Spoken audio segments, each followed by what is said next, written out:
कुनै औपचारिक भेटघाट र राम्रो फोटोले चाहिँ यदि दुई देश बीचको चाहिँ सम्बन्ध राम्रो छ त भन्ने कुरालाई पनि देखाउँछ र समस्या कसले भोग्नु पर्यो भन्दा त नेपाली जनताले नै भोग्नु पर्यो। त्यो पनि तर पछि भारतले अग्निपथको योजना ल्यायो। एउटा देश चाहिँ सधैँ बलियो भइराख्नु र अर्को देश चाहिँ त्यो बलियो देशमा चाहिँ निर्भर भइराख्नु चाहिँ फेरि राम्रो होइन है। नेपालको आवाज त्यहाँ कति सुनियो भन्ने कुरा पनि सोच मग्न विषय चाहिँ हो जस्तो लाग्छ। चाहिँ आफैले लिन सक्ने चाहिँ एउटा बलियो अवस्था पनि बनाउनु पर्छ।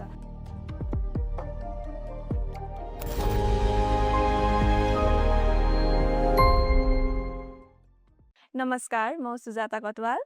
नमस्ते, म सागरिका खड्का। आज चाहिँ हामी सानो कुराकानी लिएर आएका छौँ हजुरहरूमाझ र यो कुराकानीको विषय चाहिँ के छ भन्दाखेरि चाहिँ हाम्रो नेपालको इतिहास, हाम्रो नेपालको सम्पदाहरू र नेपाल र भारत बीचको मित्रताहरू चाहिँ कस्तो छ र यसले चाहिँ नेपाललाई कस्तो वास्तवमा यो मित्रताले चाहिँ नेपाललाई कस्तो कस्तो कुराहरूमा चाहिँ फाइदा अथवा बेफाइदा पुर्याउँछ भन्ने यस्तै कुराहरूलाई चाहिँ हामी लिएर आएका छौँ। कृपया हजुरहरूले ध्यानपूर्वक सुनिदिनुहुन्छ भन्ने अपेक्षा राख्छौँ। हरेक वर्ष हामीले एउटै किसिमको चाहिँ समाचार सुनि नै रहेको हुन्छौँ है, जसमा चाहिँ भारतबाट चाहिँ सैनिक प्रमुख चाहिँ नेपाल आउनुहुन्छ र नेपालबाट पनि सैनिक प्रमुख चाहिँ दिल्ली जाने गर्नुहुन्छ होइन। एकअर्कालाई चाहिँ मानार्थ सैनिक पदवी दिने गरिन्छ र क्यामेराको अगाडि मुस्कान आउँछ र हात पनि मिलाइन्छ। तर हरेक वर्ष चाहिँ एउटा प्रश्न पनि उठ्ने गर्छ के, जुन चाहिँ हामीले खुलेर कहिले सोध्दैनौँ र त्यो प्रश्न चाहिँ के हो भन्दाखेरि चाहिँ यसले चाहिँ नेपाललाई वास्तवमा चाहिँ के दिन्छ त भनेर चाहिँ हामीले खुलेर कसैलाई पनि सोध्न चाहिँ सकेको हुँदैनौँ। त्यसबेला त्यो सन्धि चाहिँ जनताबाट निर्वाचित सरकारबाट चाहिँ नभएर चाहिँ आफ्नो सत्ता जोगाउने प्रयासमा रहेको राणा शासनबाट चाहिँ भएको थियो। तर आज 75 वर्षभन्दा बढी समय बितिसक्दा पनि यो हाम्रो दुई देश बीचको यो सन्धिलाई लिएर चाहिँ यसको प्रभावको कुरा चाहिँ अझै पनि समाप्त चाहिँ भएको चाहिँ छैन। त्यसैले मानर्थ जनरलको पदवी हेर्दाखेरि चाहिँ मित्रताको राम्रो सङ्केत हो जस्तो पनि हामीलाई लाग्छ। तर प्रश्न के हो भन्दाखेरि चाहिँ के यस्तो कार्यक्रमले चाहिँ दुई देश बीचको सम्बन्धलाई देखाउँछ त भन्ने पनि त प्रश्न उठ्छ नि होइन र। सुरक्षा र नीतिको विषयमा चाहिँ के दुवै देश चाहिँ बराबर छ त भन्ने अर्को प्रश्न पनि उठ्छ। अर्को पनि के प्रश्न उठ्छ भन्दाखेरि चाहिँ कुनै औपचारिक भेटघाट र राम्रो फोटोले चाहिँ यदि दुई देश बीचको चाहिँ सम्बन्ध राम्रो छ त भन्ने कुरालाई पनि देखाउँछ र जबकि अरू ठुलो ठुलो कुराहरूको विषय चाहिँ अझै पनि छलफल भएको छैन। सुस्ताले 1950 को कुरा गर्नुभयो। नेपालको सैनिक भ्रमण र मानार्थ पदवीको परम्परा नै हेर्ने हो भने इतिहास कोट्याउनुपर्छ जस्तो लाग्छ मलाई। अब व्यवहारमै हाम्रो मित्रता कस्तो रह्यो भनेर कुरा गर्ने हो भने सन् 1989 मा जब भारतसँग नेपालको व्यापारिक अनबन भयो, त्यतिखेर मलाई लाग्छ नेपालले धेरै सङ्कट भोग्नु पर्यो। नेपाल भूपरिवेष्टित राष्ट्र भएको हुनाले पनि अब यसको असर त मानव जीवनको डे टु डे लाइफमै देख्यो, जनजीवनमै यसले असर पार्यो।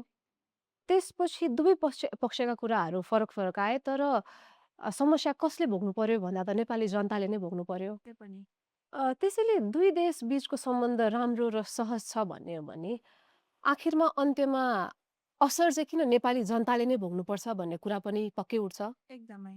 यस पछाडि अर्को पनि केही ठुलो विषय पनि छ जस्तो लाग्छ र त्यो विषय चाहिँ के हो भन्दाखेरि चाहिँ सीमा विवादको पनि एउटा विषय छ है, जसमा चाहिँ कालापानी, लिपुलेक, लिम्पाधुरा र सुस्ता जस्ता विषयहरू पनि पर्दछन्। र मलाई अर्को के पनि लाग्छ भने चाहिँ यो कुराहरू चाहिँ मात्र हामीले नेपालको म्यापहरूमा मात्रै देख्ने नभएर चाहिँ यो नेपालको जियोग्राफी होइन, नेपालको हिस्ट्री र नेपालको हितसँग जोडिएको कुराहरू पनि हो जस्तो लाग्छ। त्यस पछाडि फेरि सन् 2020मा चाहिँ हाम्रो नेपालको चाहिँ फेरि नयाँ नक्सा पनि सार्वजनिक भयो, जसले चाहिँ एउटा ठुलो चर्चा पनि बटुलेको थियो नेपाल र भारत बिचमा। र जुन यी ठाउँहरू मैले अघि जुन भने ती ठाउँहरूलाई चाहिँ आफ्नो हो जस्तो चाहिँ नेपालले दाबी गर्दाखेरि चाहिँ नेपाल र भारतको सम्बन्धमा चाहिँ केही कतै चाहिँ तनावग्रस्त पनि देखिएको थियो। र त्यस पछाडि चाहिँ फेरि पनि एउटा प्रश्न उठ्छ कि नेपालले आफ्नो हो भनेर दाबी राख्दाखेरि चाहिँ यति धेरै समस्या चाहिँ किन आउँछ? आखिरमा यो दुईटा मित्रताको कुरा त दुईटै देशको वेलफेयरको लागि हो नि त, कि दुईटै देशले एउटै गरी नै दुईटै देशको वेलफेयरको लागि हो भनेर सोचेका छन् त, या दुईटै देशले आफआफ्नो प्राथमिकता दिएका छन् त? धेरै नेपाली परिवारहरूको जनजीवन र आम्दानीसँग चाहिँ भारतीय सेना जोडिएको छ। त्यही जागिरले गर्दा एउटा भविष्य नै बनेको छ। तर पछि भारतले अग्निपथको योजना ल्यायो। त्यस योजनाले एउटा भर्तीको प्रणालीमै ठुलो परिवर्तन नै ल्यायो। अनि त्यसपछि नेपालबाट भर्तीको प्रणालीमा पनि एउटा ठुलो समस्या आयो।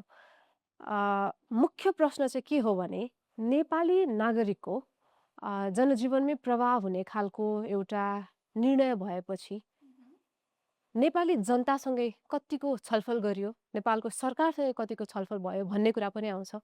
नेपालको आवाज त्यहाँ कति सुनियो भन्ने कुरा पनि सोचमग्न विषय चाहिँ हो जस्तो लाग्छ। पक्कै पनि। तर हामी यहाँ एउटा कुरा स्पष्ट पनि गर्न चाहन्छौँ कि हामीले चाहिँ यहाँ नेपाल र भारत बिचको सम्बन्ध चाहिँ तोड्नुपर्छ वा भारतको चाहिँ हामीले विद्रोह गर्नुपर्छ भनेर चाहिँ भनिरहेका चाहिँ छैनौँ है। किनभने नेपाल र भारतको सम्बन्ध चाहिँ धेरै पुरानो र गहिरो छ है। किनभने नेपालको संस्कृति र भारतको संस्कृति पनि मिल्छ, खुला सीमा छ होइन, व्यापारहरू छन् र धेरै नेपालीहरू चाहिँ भारतमा गएर काम गर्ने, बस्ने पनि गर्छन्। र यी दुवै देशको चाहिँ परिवार र समाज बिचको सम्बन्ध पनि धेरै नजिकको रहेको छ। सो त्यसैले पनि नेपालको चाहिँ भारतसँगको रिलेसन चाहिँ हुनु चाहिँ राम्रो पनि हो र एउटा महत्त्वपूर्ण कुरा पनि हो भन्ने चाहिँ यसै पनि हामीलाई थाहा नै भइहाल्यो। तर यो सम्बन्ध राम्रो छ भन्नुको मतलब चाहिँ एउटा देश चाहिँ सधैँ बलियो भइराख्नु र अर्को देश चाहिँ त्यो बलियो देशमा चाहिँ निर्भर भइराख्नु चाहिँ फेरि राम्रो होइन है।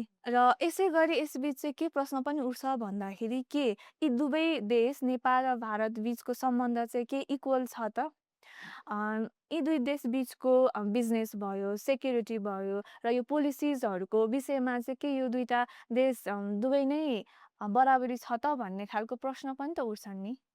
त्यसैले सेना प्रमुखको भ्रमण या औपचारिक भ्रमणहरू या मानार्थ पदवीलाई मात्र हेरेर दुई देश बीचको सम्बन्ध राम्रो छ भनेर चाहिँ भन्न पक्कै पनि मिल्दैन। किनभने वास्तविक सम्बन्ध कस्तो छ भनेर त समस्याहरू कसरी समाधान भइरहेका छन् भन्ने हिसाबले नै देखाउँछ जस्तो लाग्छ। पक्कै पनि हो। र यसरी वर्षौँदेखिका समस्याहरू अझै पनि समाधान भइरहेका छैनन् भने के यसलाई हामी बराबरीको साझेदारी भन्न सक्छौँ र? तर फेरि नेपाल चाहिँ पहिलाको नेपाल जस्तो अहिले छैन। किनभने नेपालको चाहिँ अहिले रिलेसन चाहिँ भारतसँग मात्रै नभएर भारत लगायत अन्य देशहरूसँग पनि छ नि त। त्यो भएर हाम्रो अगाडि चाहिँ धेरै अल्टरनेटिभहरू पनि देखिराखेको छ होइन। तर यसको मतलब भने फेरि हामीले भारतसँग टाढा हुनुपर्छ भन्ने चाहिँ पक्कै पनि होइन। मलाई चाहिँ के लाग्छ भने नेपालले चाहिँ सबै देशसँग राम्रो रिलेसन राखेर चाहिँ आफ्नो हितको लागि चाहिँ पहिलो प्राथमिकता चाहिँ दिनुपर्छ कि जस्तो पनि लाग्छ। तर मुख्य कुरा के हो पनि भन्दाखेरि चाहिँ नेपालले चाहिँ कुनै पनि आफ्नो डिसिजनहरू लिँदाखेरि चाहिँ आफैले लिन सक्ने चाहिँ एउटा बलियो अवस्था पनि बनाउनुपर्छ र कुनै पनि देशसँग चाहिँ रिलेसन राख्नु पर्दाखेरि चाहिँ आफ्नो राष्ट्रिय हितको सम्झौता चाहिँ गर्नुपर्ने अवस्था आउनु चाहिँ हुँदैन जस्तो पनि लाग्छ। त्यसैले भविष्यमा अब भारतीय सेना प्रमुख काठमाडौँ आउनुहुन्छ, अ, नेपाली सेना प्रमुख दिल्ली जानुहुन्छ, औपचारिक भेटघाट हुन्छ, मानार्थ पदावी साटासाट गरिन्छ। तर यसबिच एउटा मुख्य प्रश्न आउँछ, यसले वास्तवमा फाइदा चाहिँ कसलाई गरिरहेको छ भन्ने कुरा।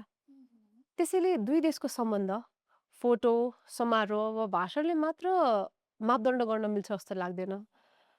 यो भनेको त जनताको जनजीवनमा कसरी असर पारिरहेको छ भन्ने कुराले दर्शिने कुरा हो।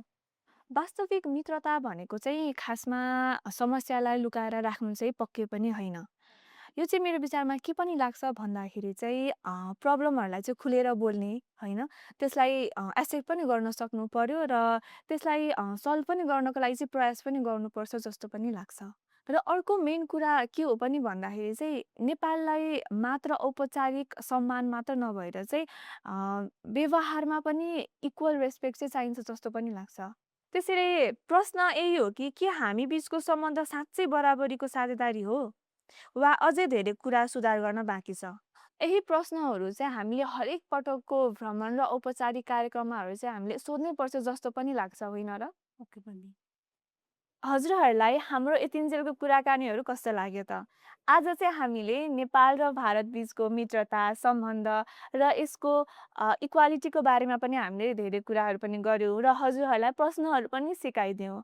र अब पछिको चाहिँ हाम्रो नेपाल र भारत दुई देश बिचको भ्रमण र औपचारिक कार्यक्रमहरूमा पक्कै पनि हजुरहरूले यस्तो किसिमको प्रश्नहरू सोध्नुहुन्छ भन्ने हाम्रो अपेक्षा रहेको छ। र यतिन्जेल हाम्रो यी कुराकानीहरू सुनेर ध्यान दिनुभएकोमा हजुरहरूलाई धेरै धेरै धन्यवाद।